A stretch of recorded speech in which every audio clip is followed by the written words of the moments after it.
Loaves and Fishes, the inspiring story of the Catholic worker movement, is Dorothy Day's second major memoir. A journalist, pacifist, and lifelong radical, Day left behind her bohemian lifestyle in her early 30s to become a devout Catholic leader while remaining a staunch advocate for workers' rights and the marginalized. Published in 1963, Loaves and Fishes continues the story begun in her first memoir, The Last Loneliness, as she recounts her role in founding the Catholic worker movement, an influential community organization established in 1933 to serve the poor while adhering to the teachings of Jesus Christ. The Catholic worker movement, shaped by Day's deepening religious faith and her earlier anarchic tendencies, gained significant traction through its publication, The Catholic Worker. However, the movement faced challenges during World War II, as its unwavering commitment to pacifism led to a decline in support. By the time Loaves and Fishes picks up the narrative, Day has fully embraced Catholicism, but struggles with how best to effect social change. She finds herself distanced from secular movements like communism, socialism, and anarchism, which often reject religious faith, while also feeling disillusioned with the Catholic Church's failure to prioritize the poor. She captures this tension in The Last Loneliness, writing, "I could write, I could protest, to arouse the conscience, but where was the Catholic leadership in the gathering of bands of men and women together for the actual works of mercy that the comrades had always made part of their technique in reaching the workers?"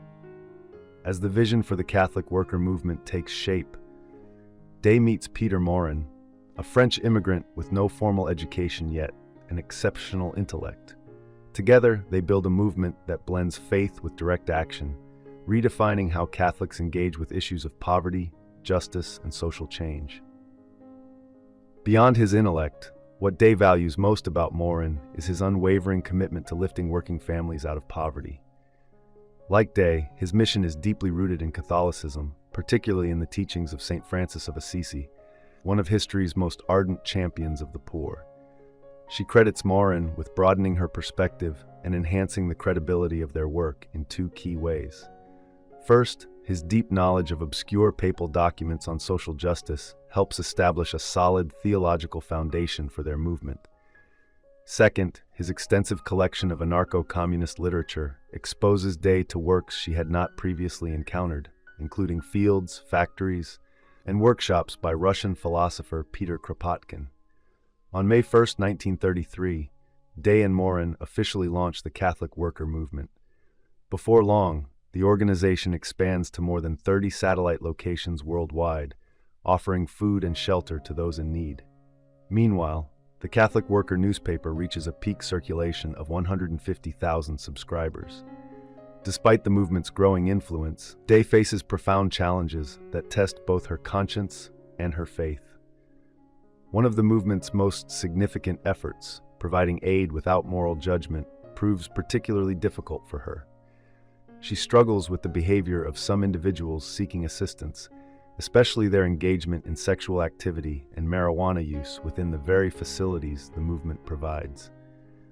While Day is too compassionate to take personal offense, she wrestles with a deeper concern: whether, in offering sanctuary, she is complicit in actions she believes to be sinful in the eyes of God.